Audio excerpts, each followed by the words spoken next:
All right, let's dive right into this explainer and honestly shatter that whole marble statue myth of America's first president. When we think of George Washington, we usually picture the stoic figure on the $1 bill or the flawless commander of the Continental Army. But to really understand his genius, we have to look past the legend and examine the messy, complicated, and often humiliating crucible that actually forged him. We kind of just assume the founding fathers were, destined for greatness from day one. But the reality of Washington's youth asks a really different question. Was he just born with this innate, perfect sense of command? Or was his leadership built piece by piece through trial, error, and, well, sheer survival? Just look at the contrast here. On one side, we have the myth we all know, the flawless, highly educated elite. But the reality? It's actually a guy with a surprisingly sketchy formal education, a pretty reckless youth, and, get this, a commander who actually lost more battles than he won over the course of his military career. So in this explainer, we're going to track Washington's true curriculum of leadership.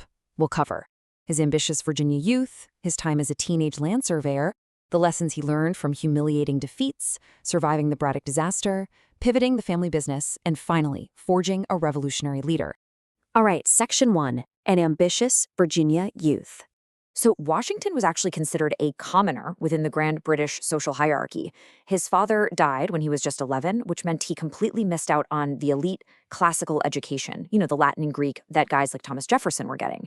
And even wilder, his mother actually thwarted a plan for him to join the British Royal Navy. So basically denied all the traditional pathways to success, he had to forge his own. Which brings us to Section 2, the teenage land surveyor. He was literally just 15 years old when he got into the highly lucrative profession of land surveying. And this wasn't just a job, it was an education in hardcore reality. Instead of sitting in a classroom reading philosophy, Washington was out mapping geographical features in the rugged, real world. That gave him a skill in terrain analysis that would absolutely serve him for the rest of his life. This really illustrates his rapid ascent in the business of survival. He started surveying in 1747, and he used that income and the inside knowledge of the land to make some massive real estate investments. By the time he turned 20 in 1752, he'd acquired over 2,000 acres of land. Just 2 years later, he's leasing the Mount Vernon estate. He was taking these raw skills and translating them into serious business acumen. Moving on to Section 3. Lessons from humiliating defeat. Okay, we absolutely have to talk about Fort Necessity in 1754. Washington is in his early 20s, and he leads a small force into the Ohio country. He ambushes a French encampment, which, by the way, leads to the brutal death of a French diplomat and sparks a whole international incident. Knowing retaliation is coming, he hastily builds this wooden fort. It was basically a giant wooden puddle in a terrible, low-ground location with totally inadequate defenses. Worth, he ignores the advice of his Native American allies, causing them to desert him. So when the French attack, Washington loses a third of his men and is forced into a highly humiliating surrender. But here's the thing. The crucial point isn't that he failed. I mean, everyone fails. What actually matters is what he extracted from the ruins. From that disaster at Fort Necessity, he learned the absolute futility of defending poor, static positions.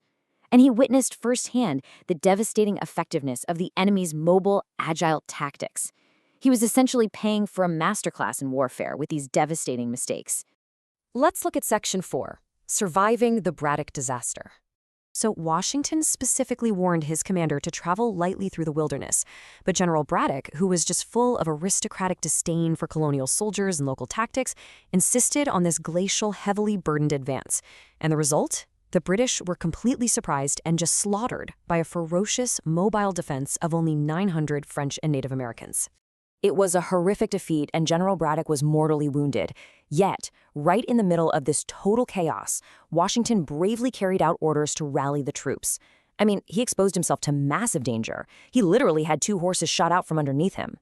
He survived. But more importantly, he once again saw the fatal cost of rigid, traditional European warfare when you apply it to the unpredictable reality of the American frontier.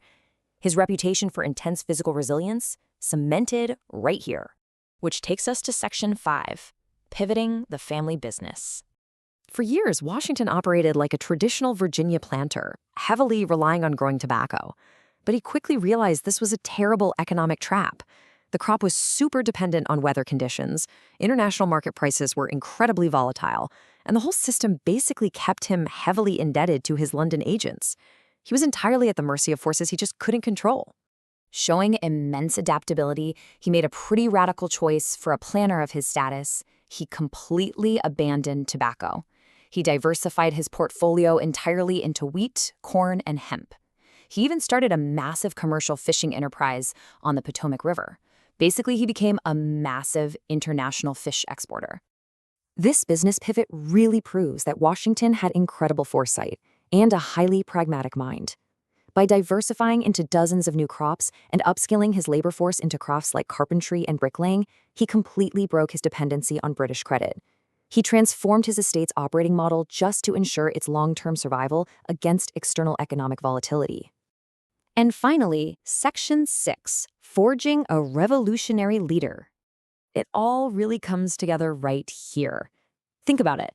The very same man who learned to diversify away from bad crops and escape the grip of British creditors was the exact same man who learned to retreat from indefensible forts and adapt to mobile warfare. The failures of Fort Necessity and the Braddock disaster taught him agility and resilience. The tobacco trap taught him independence and why you always need a backup plan. He was the perfect, adaptable commander needed to outlast the rigid traditional British Empire. You know, Washington wasn't the great intellectual visionary of the Revolution. He definitely lacked the theoretical genius of Hamilton or Jefferson. But as this quote from our source material perfectly summarizes, his true genius was his unmatched ability to translate ideas into action. He learned directly from the harsh realities of the battlefield and the marketplace, and then he executed based on those hard-won lessons.